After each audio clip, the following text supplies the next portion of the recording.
Welcome to another episode of Whisking It All. We're here today with Christin Marvin, author, restaurant coach, and podcaster. Christin, thanks for joining us. Thank you so much for having me. Yeah, I'm excited to chat with you. A lot of experience in the hospitality space, but as always, I love to understand why people do what they do. So before we get into all the nitty-gritty details, high level, what got you into the hospitality space in the first place? Yeah, I think a lot of people, I started in the hospitality industry when I was 15 as a line cook. It was my first job. I was in, restaurants for a brief stint. I started working at my family's favorite Mexican restaurant. I jumped out of hospitality, tried my hand in retail, was very quickly bored by that, and immediately got back into the industry. And so I was in it for 20 years. I, worked my way up through serving, bartending, AGM, GM, managing partner, went back to GM, went to regional manager, just really loved the industry and every aspect of it. But there's, one of the things I love about this industry is I've had the pleasure of opening 13 different restaurants. There's so much fun space to play and just be creative and innovative. So I always had, like, every 5 years, I'd had that conversation with myself, like a lot of people do. I'm going to get out. I'm going to get out of the industry. I'm going to get out, like we're breaking out of prison. Right. And when I started to look at other things, there was nothing else I loved more than what I was doing. So and it's made me who I am. Awesome. I'm grateful to make it a career.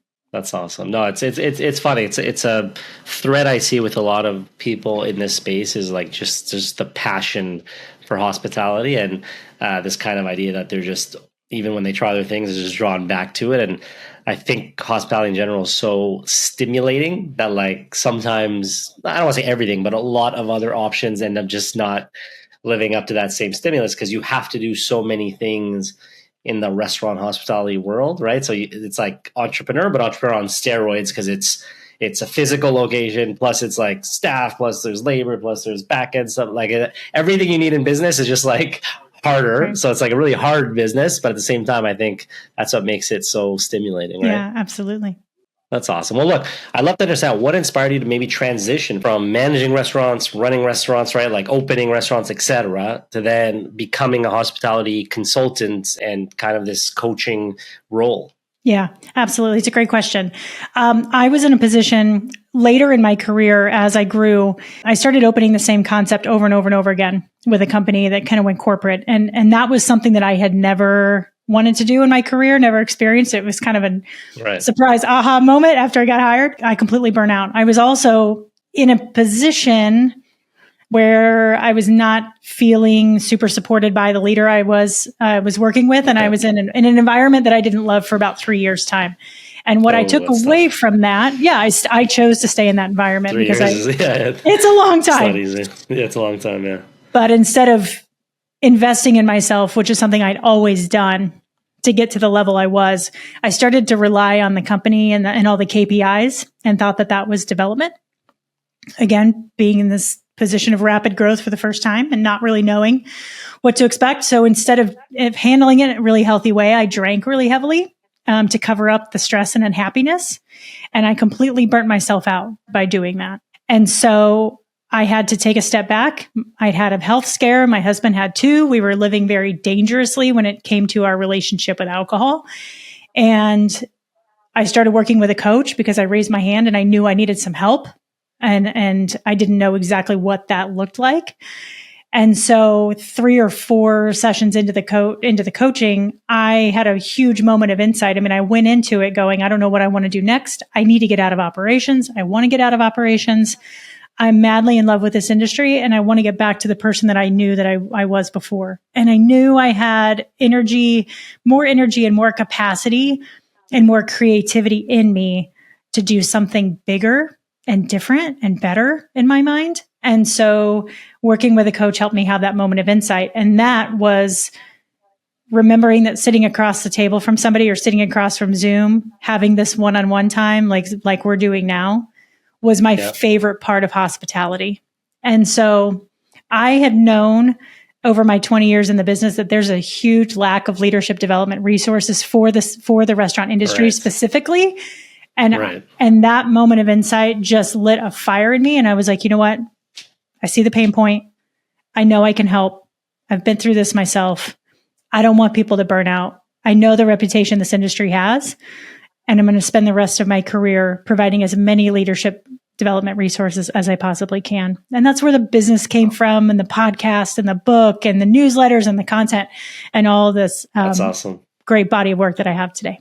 Yeah, and we'll definitely jump into each one. I see you got the book behind you, so we'll jump into that. And I want to hear more about the podcast and all the other stuff. And really, I want to highlight there because I think you said a couple interesting things. One is that really stuck, and I want to kind of just highlight it, is that idea of just, number one, becoming self-aware, right? Like that's such a important thing to do. And like you were able to recognize, okay, listen, I have this problem now. I know I need help. This is what I need. So being vulnerable and kind of like just, number one, just understanding where you're at is such an important thing for people listening. Definitely that I think is one highlight, is like, don't be scared to get help. Like most of us everyone can benefit from a coach, right? Like no matter where you are in life, which for me, that was always like, just to give you a quick parallel.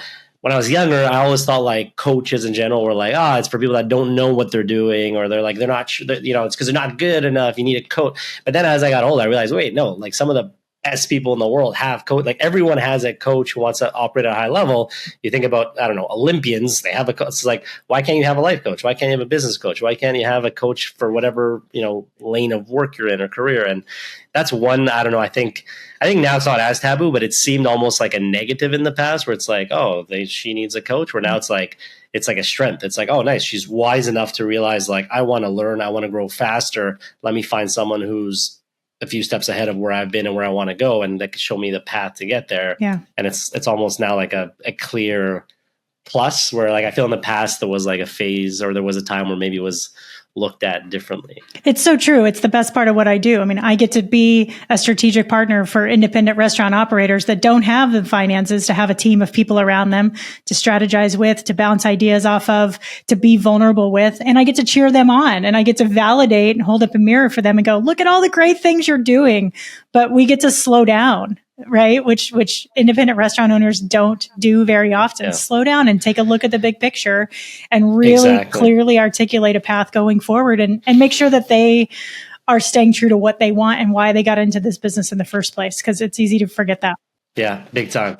It's funny. WISK, and again, it's not to make this about WISK at all, because the podcast is about the guests, but just to give you a quick parallel, is like our why is to give restaurateurs back their time, and so they can focus on their passion. And the idea is like most restaurateurs get into the business because of, generally speaking, their love for the hospitality space. And that could be a mix of many things. It could be the culinary side, maybe the mixology side. It could be architecture, design, whatever. But they get into it for this kind of like love and passion.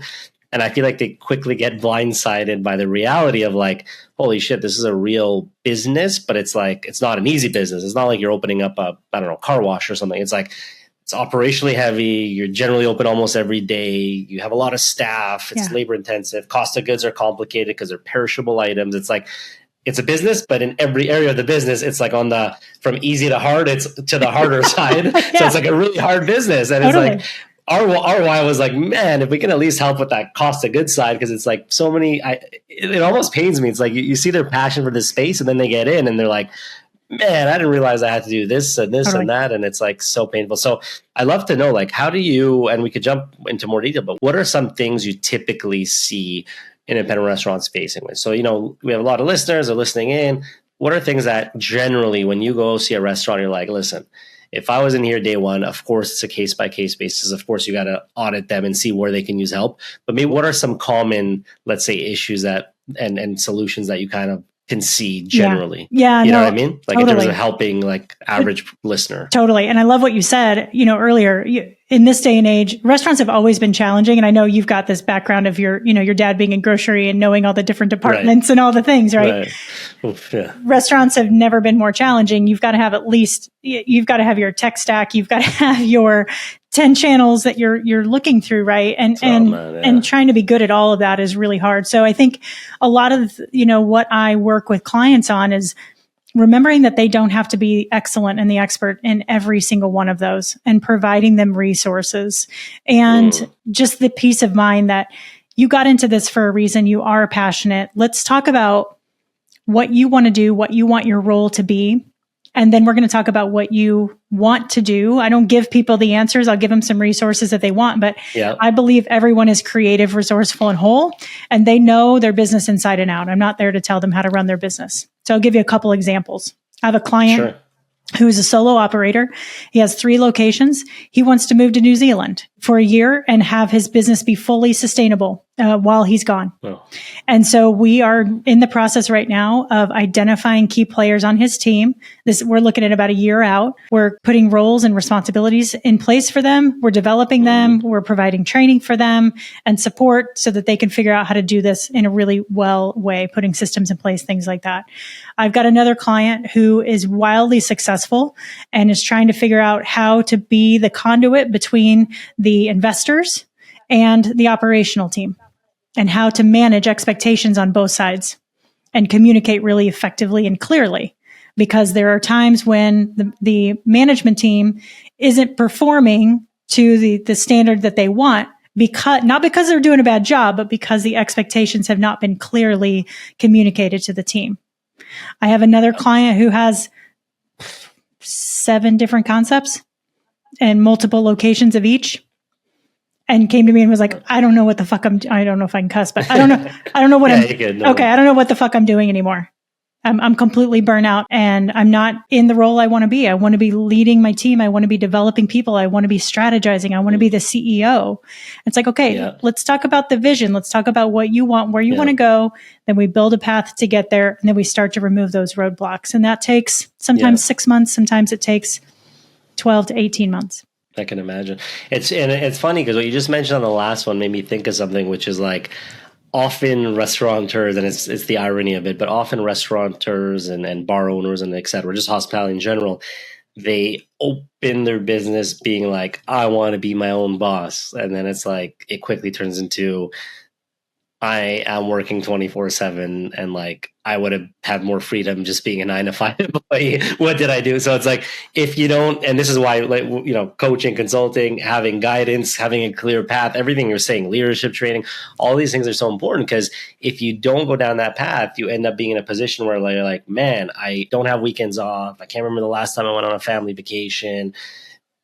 I'm not really getting paid much because I got to make sure I'm making payroll for everyone else. And it's like, it kind of almost spins, and it's like, man, I opened this to be my own boss. And now it's like, wait, what am I doing? And so I think you nailed it, but it's like trying to get people back to the why they did this in the first place and showing them a path to get there, which is sometimes hard when you're in it. It's hard to see the full picture, right? Yeah. And for a lot of them, it's learning how to set boundaries, right? Like you said, you get into the business because you want to be your own boss. And you and I know this from being entrepreneurs.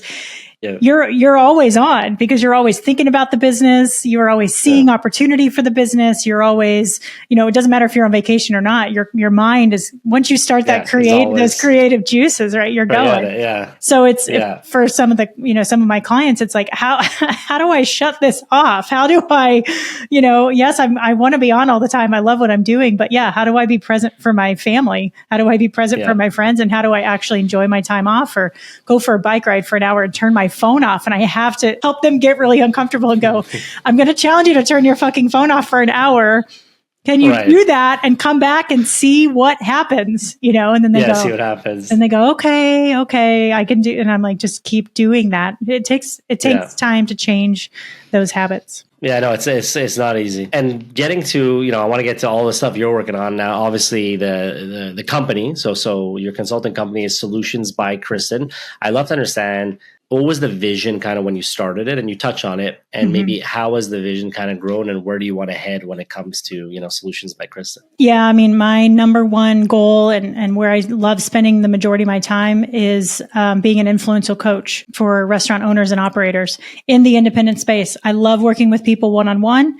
I do leadership development workshops as well. And then again, like I said, I'm creating this body of work on LinkedIn where you can go get a social post on leadership before you walk in for pre-shift. You can read a 2-minute article. If you want some inspiration or to work on developing your leadership, you can listen to the podcast. You can now purchase the book. So I'm trying to create a business where anyone can find these resources, whether it's for free or they want to spend $15 on something, or they want a higher ticket item for their leadership team, or they want some personalized one-on-one coaching. And so I do consulting as well, because so often it's a blend. The coaching and consulting is a blend. I'm not going to be the person that's going to go in and work on your cogs. That's why I'm happy to have amazing connections like you and resources who are specialized in this. I want to get down to the root of what the biggest challenge is in somebody's business.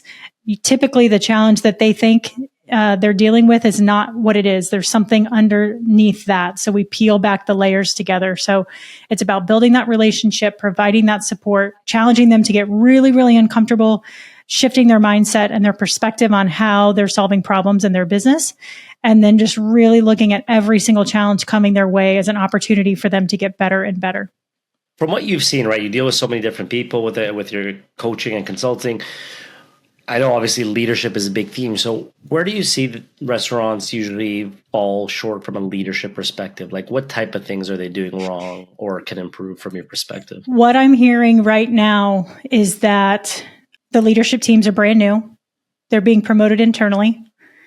And there's no structure in the business in order to support them from a training perspective, from a development perspective. So we know a lot of people left the industry during the pandemic. We know a lot of people have come back to the industry, but those people are different. So they're less experienced, right? And which means they take more time to get up to speed. You need more formalized training. You need clear expectations set from the interview process to the training process to the first 90 days, and making sure that those people are super successful, to one-on-ones, constant communication, creating a culture environment where they can succeed. So again, with independent restaurant owners, if there's one of them that have 2 or 3 locations, because I typically work with people in that 1 to 5 space, they are trying to figure out how they can really best support their people with their very limited time and resources. And so they're wanting those systems in place. They're wanting that structure, but they're also really struggling with their confidence, because a lot of them were brought up in the same industry, right? That there wasn't a lot of leadership development then. So they're questioning themselves. So I point back to, let's talk about all the experience and resources that you have, build your confidence back up, and then identify how you're going to be able to teach and train that to your team. So I'm really turning these restaurateurs into coaches themselves. Wow, that's really powerful. And do you have any, I mean, obviously you do, but do you have any client success stories you can share? And specifically, you can maybe even, I know it's hard sometimes when you ask success story, it's like, tell me a funny joke. It's hard to think of like one on the spot, but if you have any that come to mind, I'd love to maybe zoom in on how you may have helped them from a transformation of leadership, style, like going in and being like, hey, we had a client that, like really just to kind of paint a picture for people listening on, say, okay, I know we're struggling with leadership. I know we're struggling with these type of things, but I'd love to maybe get a little anecdote from Christin on like a way she's helped a restaurant and what that looked like from a transformational perspective. Yeah, absolutely. I have a client who has multiple concepts, 7 to 10. I've got to leave some stuff broad here because of some confidentiality, right? Yeah. When we started working together, right? So you're talking about 7 to 10 different concepts. Not all different. There's groups inside those. But when we started working together, this person was so in their business that they were actually picking up at least 7 shifts a month in their, right? And that I see the look on your face right now. That's, I had to hide that on camera, right? I'm like, oh shit, we're in trouble here, because this person felt like they had to be that emergency point of contact and rescue for the teams. Yeah, it's like 30% of the month. Oh right? my God. It's a pretty high number. So we really had to pull back on, again, let's talk about what you want your role to be, not what you think your role should be. I think a lot of operators think that they have, again, like I said earlier, they think they have to be everything to everyone all the time. They don't. So we talked about the passion and the drive and where this person wanted to go. And then again, we started to say, okay, we need to start by setting some boundaries in place.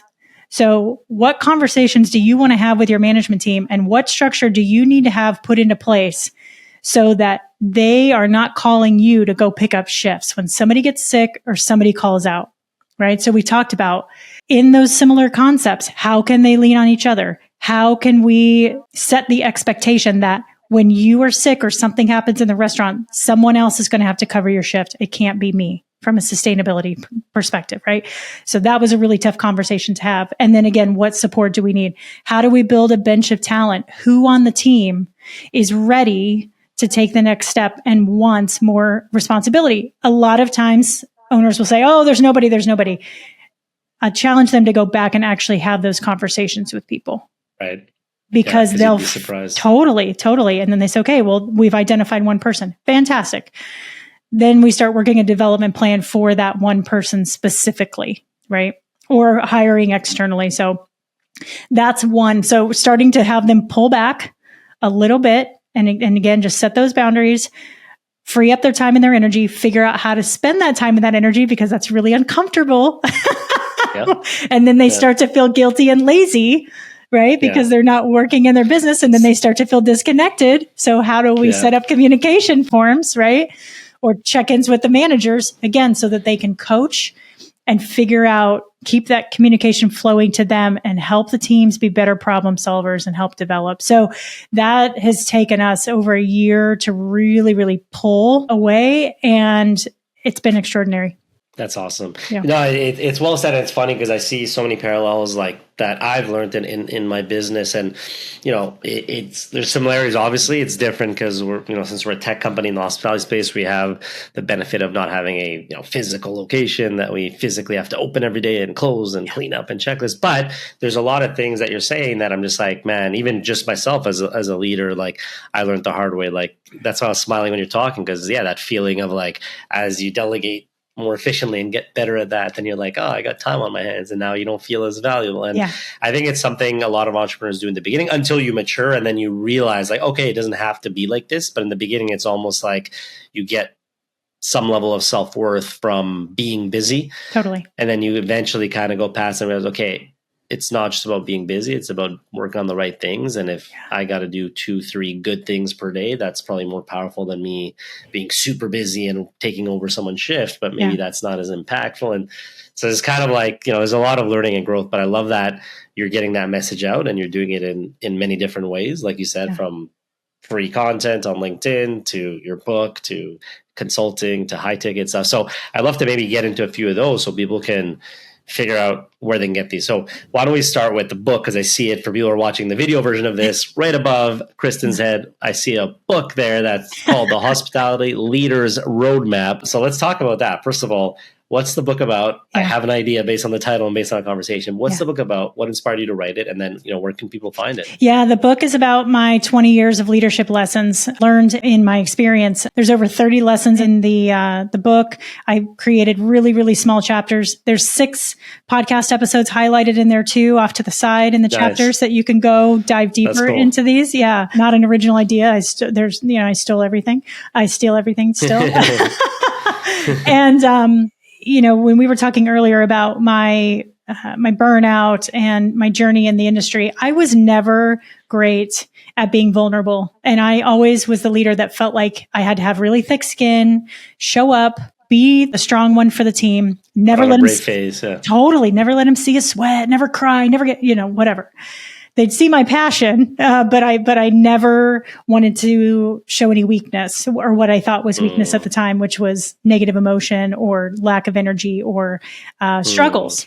So anyway, this book is the total opposite of that. This is an opportunity for me to challenge myself and grow and get really vulnerable. So it's a pretty raw depiction of the industry, the successes and challenges. There's some fun stories in there of having Anthony Bourdain come to one of our restaurants and record, which is great. And that's cool. Yeah, super fun. And what we prepared for him, which I won't give it all away, but there's some live animals involved. I want to know that story. I don't want to give it away either, but I'm I want to know this story. Yeah, so it's pretty fun. That's awesome. And so the thing I love about the book is you can pick this up multiple times at no matter what stage in your career that you're in. If you're a line cook, figuring out what the industry could look like for you, how to develop yourself. If you're a GM, AGM, regional managing partner, it's all there for you. The book is available as an ebook, print, and audiobook if you want to hear me talk for 3.5 hours.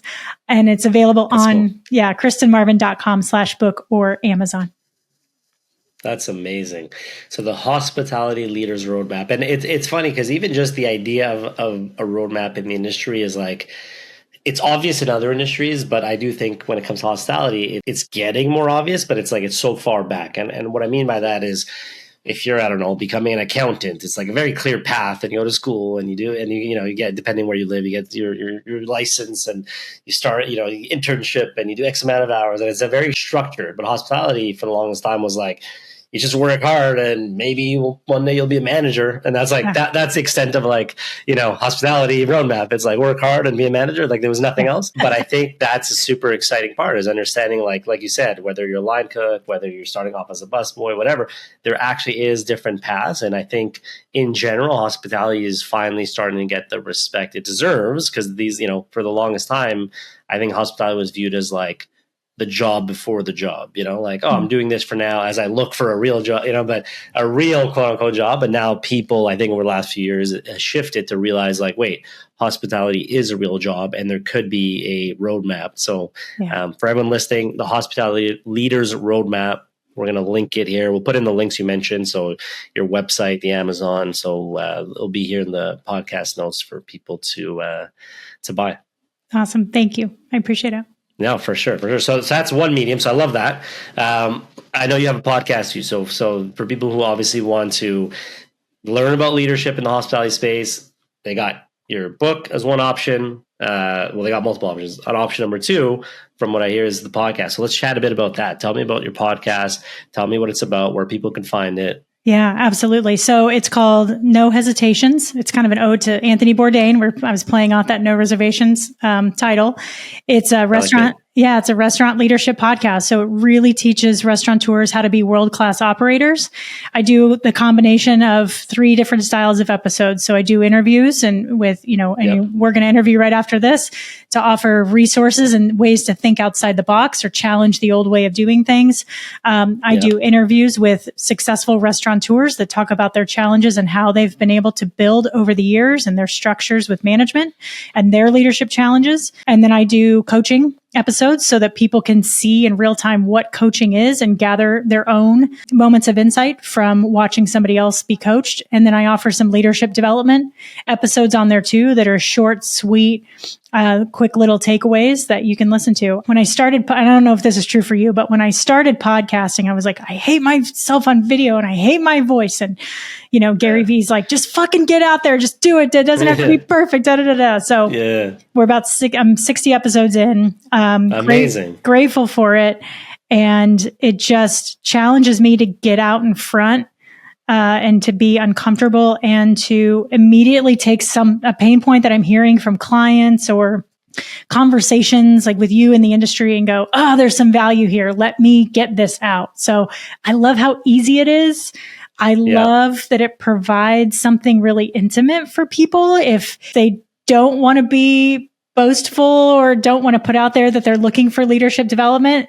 They can, I can just be in their ear in the car, right? And it doesn't have to be something that's additional or on top of their busy schedule. It can just really fit right into their lifestyle, which I love. Yeah, I love that.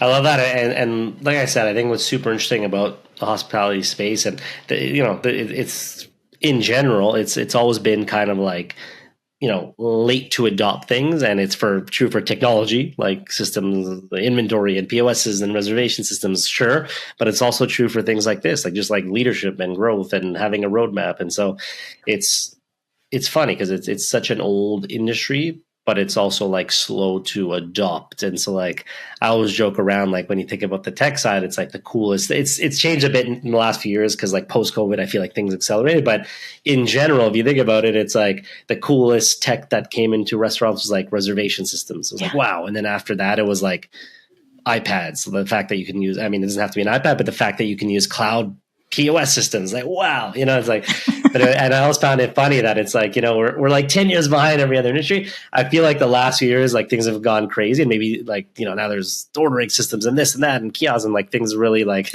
everything just exploded. But in general, I found restaurants and hospitality in general was just kind of last to the party. And so it's really cool that finally it's getting the attention and love they deserve, especially when it comes to leadership and growth paths in the industry, which I think it's super, super neat. It's that's awesome. So book, Podcast.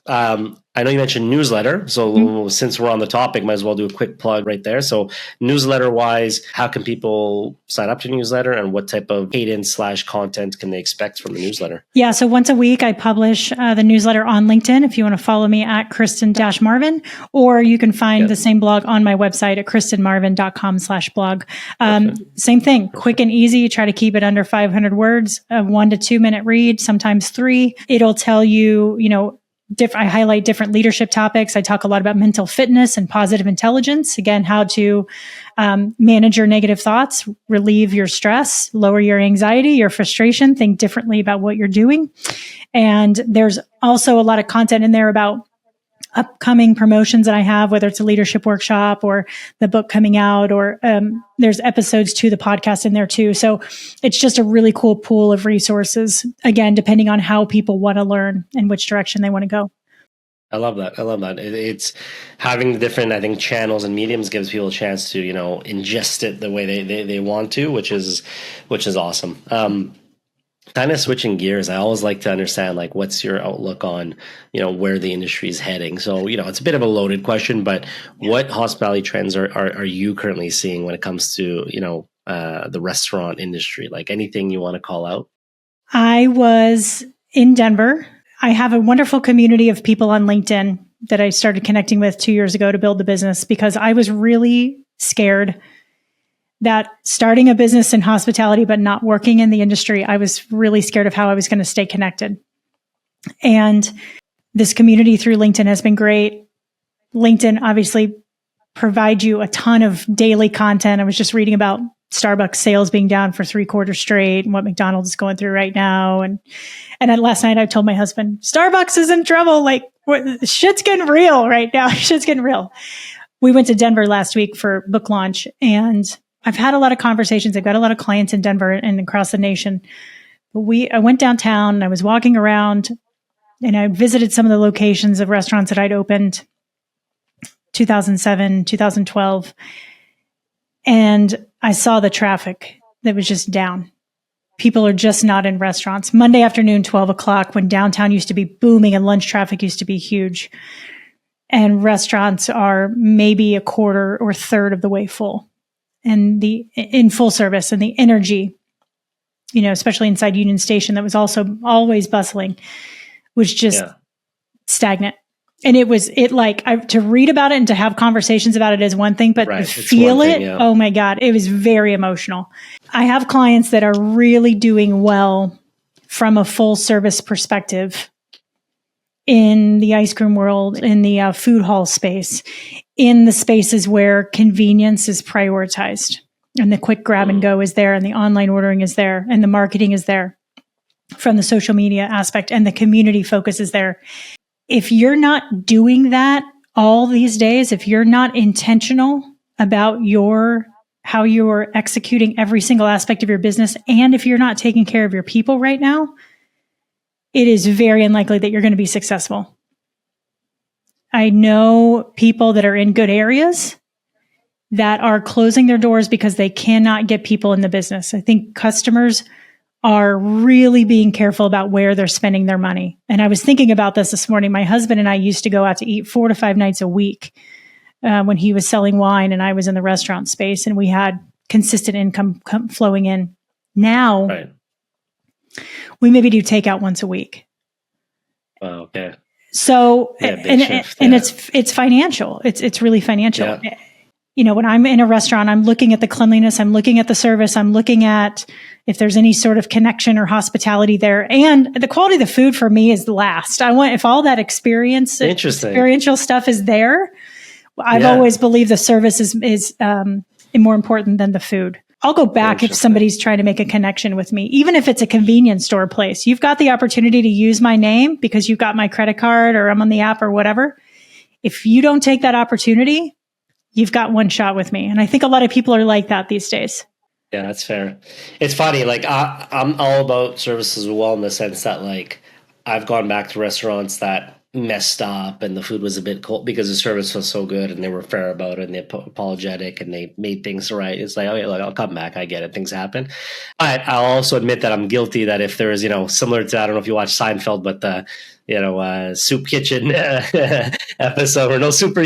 Like if I find a spot like that, or like I'm going just for the foods, or like I'll go back there too. But I know what you mean. Generally speaking, like for sure, service is king. And I want to highlight what you said about like the busy areas, especially a lot of the downtown cores. I live in Miami, and so Miami has been. I mean, Miami has different issues, and summers here are not is the off season, so like people are dying and closing restaurants in summertime here and whatnot, and then things pick up October till like I don't know March maybe. But that aside, I actually grew up in Montreal, and I spent a couple of years in Toronto, and even if I think about those downtown cores during COVID and then post COVID, to your point, I'll just to echo it, it never got back. And to this day, so many professionals are still working from home. And you have friends in the industry that used to rely on the law office and, working out of like towers and food courts. And now it's like they can't justify the rent and this and that because they're, like you said, 25% capacity, 30% capacity now. And so it's interesting to see like what's going to happen with these downtown cores that generally were, high volume, quick service, et cetera.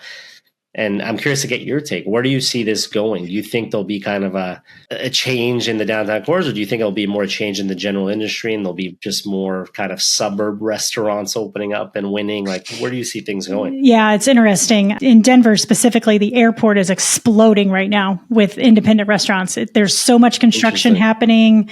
And there's one restaurant operator that went in there about 10 years ago and they just crush. And I'm so happy to see DIA honoring independent. So people are flooding to wait 2 to 5 years to get into the restaurant because it is just, and so many people are traveling right now, right? So that's a really interesting shift. And I hope other airports take note of that and help restaurants get in that space. Yeah, that's cool. I don't know that downtown is going to bounce back for quite a bit. We get lucky if a sports team does really well. And again, it's still seasonal, right? Everything is seasonal. It always will be. It doesn't matter if you're in Denver or you're in Tucson or you're in Miami. People have got to get really great at operating seasonal businesses. I think food halls and entertainment spaces are continuing to explode. I've got a friend that's got a golf simulator bar and they are just crushing it right now. Again, coming off of golf season. I think that the neighborhoods are going to continue to be really, really successful. People don't want to drive as far.